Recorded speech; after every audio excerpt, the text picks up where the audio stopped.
Be concerned with the well-being of the masses, pay attention to methods of work. January 27, 1934.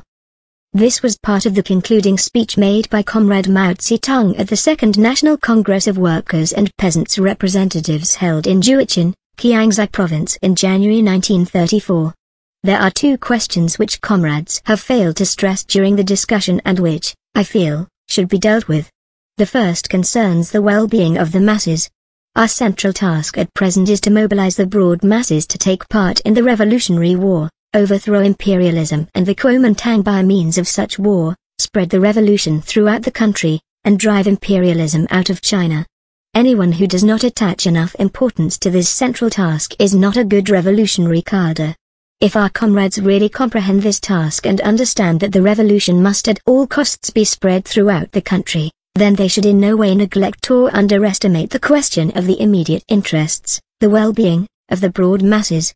For the revolutionary war is a war of the masses. It can be waged only by mobilizing the masses and relying on them.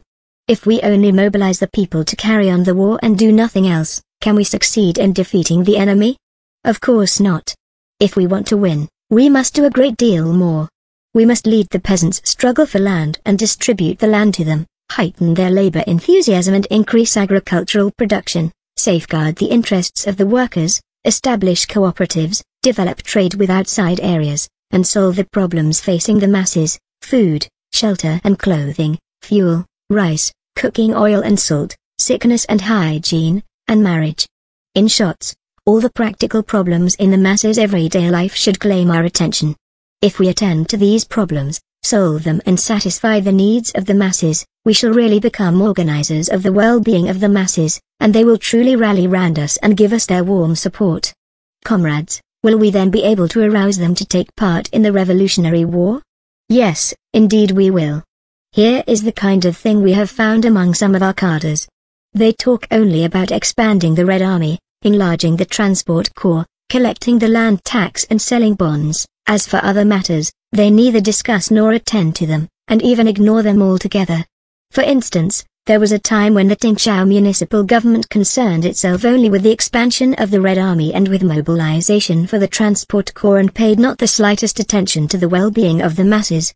The problems facing the people of Qingzhou City were that they had no firewood, no salt was on sale because the capitalists were hoarding it, some people had no houses to live in, and rice was both scarce and dear. These were practical problems for the masses of the people of Qingzhou and they eagerly looked to us for help in solving them. But the Qingzhou municipal government did not discuss any of these matters. That is why when the new Workers' and Peasants' Representative Council was elected in the city, 100 or more representatives were unwilling to attend after the first few council meetings had discussed only the expansion of the Red Army and mobilization for the transport corps, entirely ignoring the well-being of the masses, so that the council was unable to go on meeting. The result was that very little was achieved in regard to the expansion of the Red Army and mobilization for the transport corps. That was one kind of situation. Comrades, you have probably read the pamphlets given you about 2 model townships. There the situation is entirely different. What a great number of people have joined the Red Army from Qingqing Township in Jiangxi, footnote 1, and Tse-Tung Township in Fujian. Footnote 2. In Qingqing 80% of the young men and women have joined the Red Army, and in Tse-Tung the figure is 88%. There has been a big sale of bonds too, and 4,500 yuan worth have been sold in Qingqing, which has a population of 1,500. Much has also been done in other fields. What accounts for this? A few examples will make the point clear.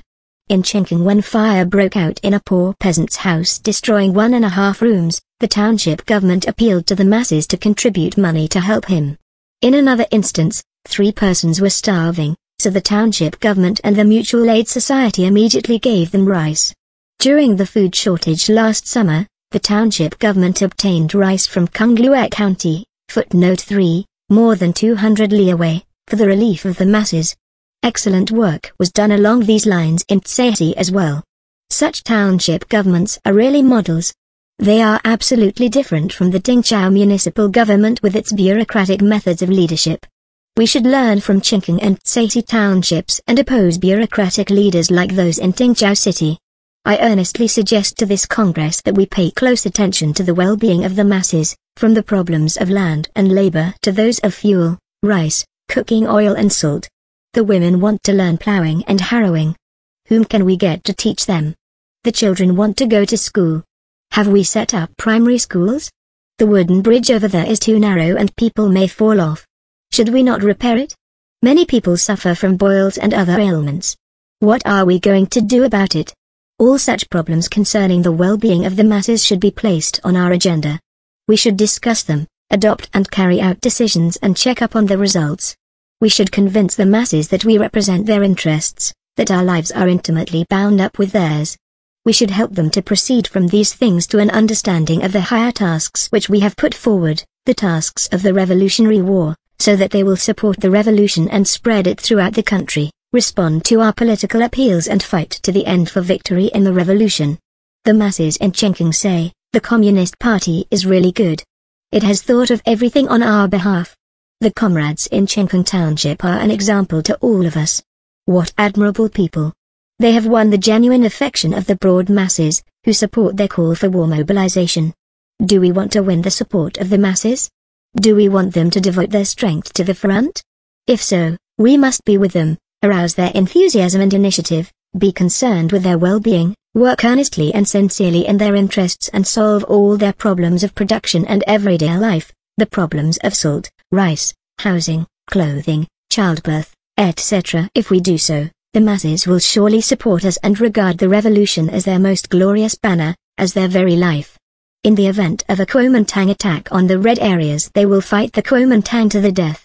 There can be no doubt about this, for is it not a plain fact that we have smashed the enemy's first, second, third and fourth encirclement and suppression campaigns? The Kuomintang is now pursuing a policy of blockhouse warfare, footnote 4, feverishly constructing their tortoise shells as though they were iron bastions. Comrades. Are they really iron bastions? Not in the least.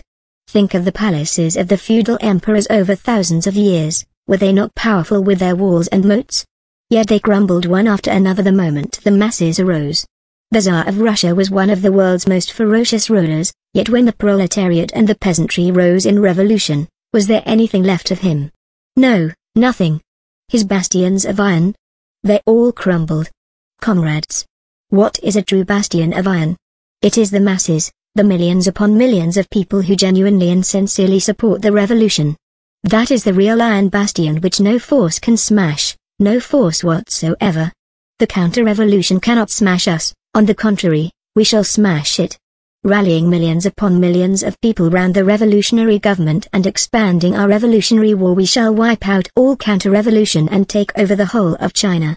The second question concerns our methods of work. We are the leaders and organizers of the revolutionary war as well as the leaders and organizers of the life of the masses. To organize the revolutionary war and to improve the life of the masses are our two major tasks. In this respect, we are faced with the serious problem of methods of work. It is not enough to set tasks, we must also solve the problem of the methods for carrying them out. If our task is to cross a river, we cannot cross it without a bridge or a boat. Unless the bridge or boat problem is solved, it is idle to speak of crossing the river. Unless the problem of method is solved, talk about the task is useless. Unless we pay attention to giving leadership to the work of expanding the Red Army and devote particular care to our methods, we will never succeed even though we recite the phrase expand the Red Army 1,000 times.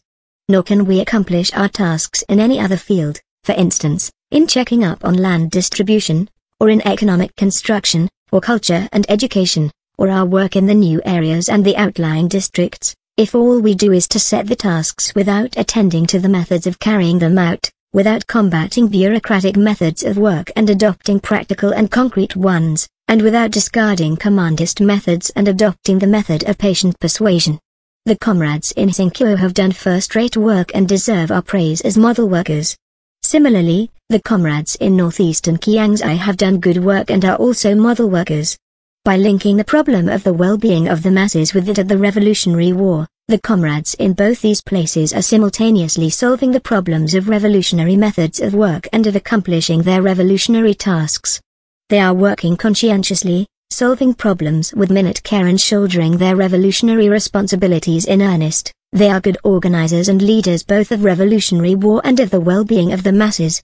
Elsewhere, too, the comrades have made progress in their work and deserve our praise, as in some parts of the counties of Shanghang, Tse-Tung and Yangding in Fujian Province, in Zhejiang and other places in southern Jiangxi Province, in some parts of the counties of Jialing, Yangsan and Qian in the Hunan-Jiangxi border area, in some parts of Yangsan County in the Hunan-Hubei-Jiangxi border area, in districts and townships of many other counties in Jiangxi Province and in the county of Jiuquan, which is directly under our central government.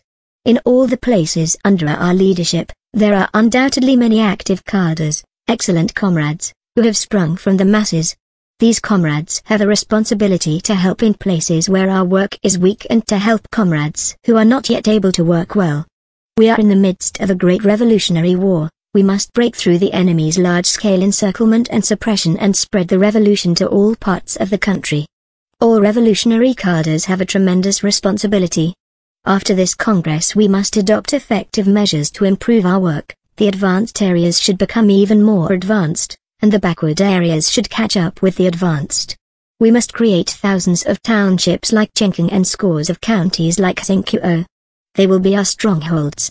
From these strongholds we should go forth to smash the enemy's encirclement and suppression campaigns and overthrow the rule of imperialism and the Kuomintang throughout the country. Notes. 1. Chengkang Township is in Xinqiao County, Jiangxi Province. 2. Tse-Tung Township is in Shanghang County, Fujian Province. 3. Kunglue County was then in the red area in Jiangxi, with the town of Tungku lying southeast of Qian County as its center. It was named after Comrade Huang Kunglue, commander of the 3rd Army Corps of the Red Army, who laid down his life there in October 1931. 4. The building of blockhouses round the red areas was decided upon by Chiang Kai-shek at his military conference held at Lashan, Jiangxi Province in July 1933, as a new military tactic for his 5th encirclement and suppression campaign. By the end of January 1934 an estimated total of 2,900 blockhouses had been built in Jiangxi Province. The Japanese aggressors later adopted the same tactic against the 8th Route and the new 4th Armies. Experience fully proved that the counter-revolutionary tactic of using blockhouses could be completely foiled and defeated by adhering to Comrade Mao Tse-Tung's strategy of People's War. Transcription by the Maoist Documentation Project. HTML revised 2004, by Marxists.org.